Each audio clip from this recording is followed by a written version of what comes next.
have submarines in our inventory because we are an archipelago. We need all types of assets that could protect the archipelago, and submarines are one of them. The Philippines is entering a transformative phase in its national defense strategy as it negotiates its first ever submarine acquisition, a historic move decades in the making. For an archipelagic nation with over 7,600 islands and a 2.2 million square kilometer maritime domain, the absence of a submarine fleet has long been considered a critical strategic vulnerability. This gap has left the country with limited capacity to monitor, deter, or respond to incursions in its vast exclusive economic zone, EEZ, particularly in the contested waters of the West Philippine Sea, WPS. The new submarine initiative aims to close that gap and strengthen maritime deterrence amid escalating regional tensions. The push for submarines is a central feature of the revised Armed Forces of the Philippines, AFP, Modernization Program, Horizon 3, 2023 to 2038, officially approved in January 2024. This phase focuses on advanced defense systems, including multi-domain capabilities such as undersea warfare, cyber defense, and long-range strike platforms.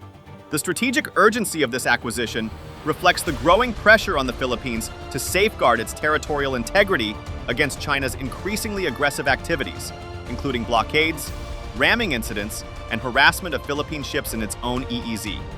At the forefront of this historic initiative is Hanwha Ocean, a South Korean shipbuilding giant and a leading contender to supply the Philippines' first submarine fleet. In early November 2025, during the APEC summit in Busan, President Ferdinand Marcos Jr. held high-level discussions with Hanwha executives, showing the importance of the deal. Hanwha's proposal reportedly includes a turnkey package, not only for the delivery of submarines themselves, but also the establishment of a comprehensive undersea warfare ecosystem. This encompasses crew training, logistics and maintenance facilities, submarine-based construction, and transfer of technology to ensure long-term self-sufficiency. This marks more than just a defense purchase. It's the birth of the Philippines' submarine era. The negotiation represents a decisive step toward transforming the country's navy from a surface-only force into a modern, multi-domain maritime power, capable of both defending national sovereignty and contributing to the stability of the broader Indo-Pacific region. The Philippines' long-anticipated submarine program has officially entered its most advanced stage yet, a landmark defense effort designed to transform the country's maritime posture. According to senior defense officials, the program carries an estimated budget of 80 billion to 110 billion Filipino pesos, approximately $1.3 billion to $1.9 billion, and aims to procure at least 2 modern diesel-electric submarines. This acquisition represents the centerpiece of the AFP Modernization Program's Horizon 3 phase, a strategic blueprint that prioritizes undersea warfare as essential to achieving credible deterrence in the West Philippine Sea. Armed Forces of the Philippines, AFP, Chief of Staff General Romeo Bronner Jr., has described the initiative as both an aspiration and a necessity. It's a dream for us to get at least 2 submarines. We are an archipelago, so we need this kind of capability because it's really difficult to defend the entire archipelago without submarines, he said in an interview earlier this year. Wala pang specifics yun, but we are considering that we will have submarines in our inventory in the future, because we are an archipelago. We need really all types of assets that could protect the archipelago, and submarines are one of them. His statement shows the operational importance of stealthy undersea capabilities, platforms that can gather intelligence, track hostile fleets, and provide deterrence without being easily detected. For a country facing repeated incursions in its exclusive economic zone, the addition of submarines would fundamentally change how the AFP manages surveillance and defense operations across its vast maritime space. Currently, several major international shipbuilders are competing for the contract, with each offering distinct technologies, financing models, and logistical advantages. Hanwha Ocean, South Korea, has emerged as a frontrunner, proposing the KSS-III PN, a customized version of its highly advanced KSS-III class submarine. This platform features air-independent propulsion, AIP, technology, long-range endurance, and modern combat systems, making it a suitable choice for extended operations across the South China Sea. Hanwha's bid also includes a comprehensive turnkey package, covering training, maintenance infrastructure, and technology transfer to enable local sustainment of the fleet. However, Hanwha faces tough competition from other global defense leaders. Naval Group, France, has offered its Scorpene-class submarines, renowned for their operational success with navies such as those of India, Malaysia, and Brazil. These vessels are known for their reliability, agility, and ease of maintenance, qualities that could appeal to a country acquiring submarines for the first time. Meanwhile, Navantia, Spain, has entered the competition with its S-80 Plus, S-80PN submarine, notable for its new air-independent propulsion system and extended operational endurance.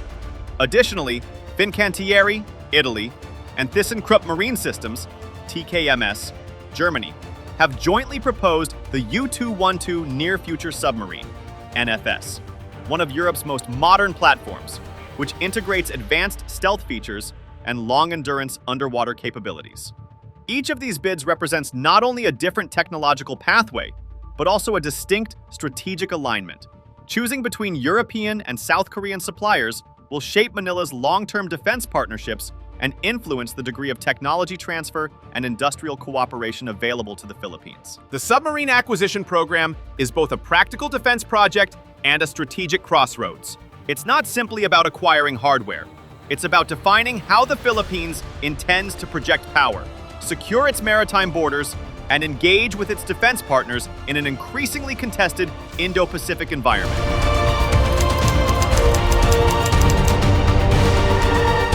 Hanwha Ocean's proposal to the Philippines represents a comprehensive and forward-looking plan, not merely a sale of submarines, but the establishment of a complete undersea warfare ecosystem that would permanently elevate the country's naval capabilities. At the center of this offer is the KSS-III PN, a customized variant of South Korea's Dosan An-Chang-ho class Batch 2 submarines, regarded among the most advanced conventional submarines in the world. Designed specifically for the Philippine Navy, this platform integrates cutting-edge sonar, navigation, and combat systems that allow it to perform intelligence, surveillance, and reconnaissance (ISR) missions, as well as anti-surface and anti-submarine warfare, all while remaining undetected in contested waters like the West Philippine Sea. One of the submarine's defining features is its lithium-ion battery propulsion system, a technological upgrade that places it ahead of traditional diesel-electric designs. This innovation enables the submarine to stay submerged for extended periods, operate more quietly, and recharge faster than those using lead-acid batteries or older air-independent propulsion AIP systems. The result is superior stealth and endurance, two qualities essential for effective deterrence and sustained patrols in vast maritime territories. With a submerged displacement of approximately 3,500 to 4,000 tons, the KSS-III PN belongs to the largest and most capable category of non-nuclear submarines, offering both endurance and combat readiness suited for the Philippines' strategic needs. Beyond the submarine itself, Hanwha Ocean's bid is structured as a turnkey defense partnership. The proposal includes assistance in building a dedicated submarine base and a maintenance, repair, and overhaul (MRO) facility, ensuring that the Philippines can independently service and sustain its new fleet. The company also pledged comprehensive training programs for Filipino naval personnel, using advanced simulators and real-world operational instruction to develop a new generation of local submariners and technical experts. Moreover, Hanwha's approach aligns with the government's Self-Reliant Defense Posture (SRDP) program by committing to technology transfer and collaboration with local industries, allowing the Philippines to build indigenous capacity in undersea warfare support systems and logistics. Hanwha's proposal also draws strength from the broader Philippines-South Korea defense relationship, which has steadily expanded over the past decade. South Korea previously supplied the FA-50 light combat aircraft, now the backbone of the Philippine Air Force, as well as the Jose Rizal-class frigates, key surface assets in the Philippine Navy.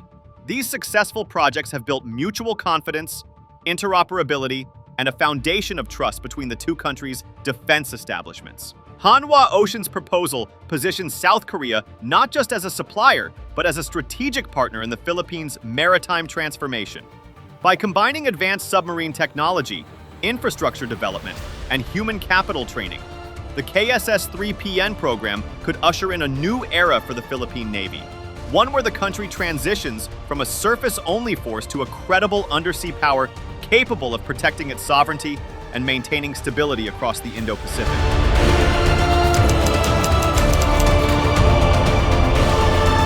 The Philippines' move to negotiate a submarine deal with South Korea's Hanwha Ocean carries far-reaching strategic implications for its defense posture, regional security role, and geopolitical partnerships.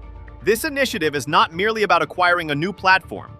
It signifies a major evolution in how the Philippines intends to defend its archipelagic territory, strengthen deterrence, and balance growing Chinese assertiveness in the West Philippine Sea, WPS. At the core of this transformation lies the deterrence and maritime security dimension. Submarines are among the most potent instruments of defense for an archipelagic nation. Their ability to operate silently and remain undetected makes them uniquely suited for persistent surveillance, intelligence gathering, and deterrence operations. The Philippines, with a maritime jurisdiction spanning more than 2.2 million square kilometers, faces immense challenges in monitoring its waters. By deploying submarines, the country can fill this critical gap, enabling it to track foreign incursions, shadow hostile vessels, and maintain a continuous presence in areas like the WPS without direct confrontation. These undersea assets will be crucial for enforcing the Comprehensive Archipelagic Defense Concept, CADC, the AFP's framework for safeguarding all territories and maritime zones under Philippine sovereignty. Submarines, therefore, represent not just a new military capability, but the cornerstone of a self-reliant, multi-domain defense strategy that integrates surface, air, and undersea elements. From a geopolitical standpoint, this potential agreement shows a deepening of the Manila-Seoul Defense Alliance, positioning South Korea as one of the Philippines' most trusted strategic partners. Seoul's Hanwha Ocean is not merely a supplier. It symbolizes South Korea's role as a maritime power and defense innovator that shares the Philippines' commitment to regional peace and stability. By anchoring its defense modernization to a partner like South Korea, the Philippines is diversifying its security dependencies beyond its traditional ally, the United States, while strengthening the Indo-Pacific network of like-minded democracies. As noted by the Philippine news agency, PNA, the move is seen as vital to strengthening the country's defense posture amid escalating maritime tensions. This partnership also situates the Philippines more firmly within the region's evolving security architecture, complementing its ties with the US, Japan, and Australia under frameworks such as AUKUS and the Quad, while giving it new strategic depth through bilateral cooperation with a regional industrial power. However, the decision on which submarine to accept remains highly competitive and multifaceted. The final choice will depend on a mix of strategic, financial, and industrial considerations. Competing bidders, France's naval group, Scorpion class, Germany and Italy's TKMS, Fincantieri, U-212 NFS, and Spain's Navantia, S-80PN, are offering technologically advanced designs, each emphasizing different strengths. Yet the Philippine Navy's priorities extend beyond just acquiring hardware. They center on technology transfer, long-term affordability, and domestic capability building. Hanwha Ocean's proposal distinguishes itself in this regard, offering not just submarines, but a comprehensive package that includes the construction of a submarine base, establishment of a maintenance, repair, and overhaul (MRO) facility, and advanced training programs for Filipino sailors. Moreover, Hanwha's readiness to subsidize or co-finance portions of the infrastructure and training dramatically reduces the financial barriers that have long delayed the Philippines' submarine ambitions. In strategic terms, this approach aligns with the Philippines' self-reliant defense posture, SRDP, an initiative to foster local defense production and reduce foreign dependency. By integrating South Korean expertise with Philippine infrastructure and manpower, the partnership could mark a turning point in the nation's defense industrialization. It would allow the Philippines not only to operate submarines, but eventually to sustain, upgrade, and innovate its own undersea systems. The submarine acquisition is a symbol of strategic maturity. It signals that the Philippines is no longer content with reactive defense policies and is instead building a credible deterrent force capable of shaping outcomes in its own maritime domain. Should the Hanwha deal proceed, it will redefine the country's defense landscape from a limited coastal force to a modern, multi-dimensional navy, while solidifying South Korea's position as a pivotal partner in maintaining a stable, rules-based Indo-Pacific order. The planned acquisition of the Philippines' first submarine fleet stands as a historic milestone in the evolution of the nation's defense capabilities. For decades, the Philippine Navy has operated as a surface-only force, relying on patrol ships, aircraft, and allied support to monitor and secure its vast maritime domain. The introduction of a submarine capability will change that dynamic entirely, transforming the Philippines into a multi-domain deterrent power capable of defending its sovereignty both above and beneath the waves. This leap will not only enhance the country's ability to safeguard its territorial waters and exclusive economic zone, but also symbolize its growing resolve to take an active role in ensuring stability and security across the Indo-Pacific region. The recent meeting between President Ferdinand Marcos Jr. and Hanwha Ocean executives marks the most advanced phase of the Philippines' submarine acquisition effort to date, moving the plan from aspiration to actionable strategy. With the Horizon 3 modernization program serving as its foundation, the decision on which submarine platform to adopt is expected to come soon. Once finalized, the deal will signify more than just a defense purchase. It will represent a strategic transformation that strengthens alliances, builds local capacity, and cements the Philippines' place among the region's modern maritime powers. Looking ahead, the submarine project is poised to become a cornerstone of national defense and regional deterrence, ensuring that the country can protect its seas with both confidence and credibility in the years to come. If you like the video, do not forget to like, share, and subscribe our channel for deep analysis of contemporary issues.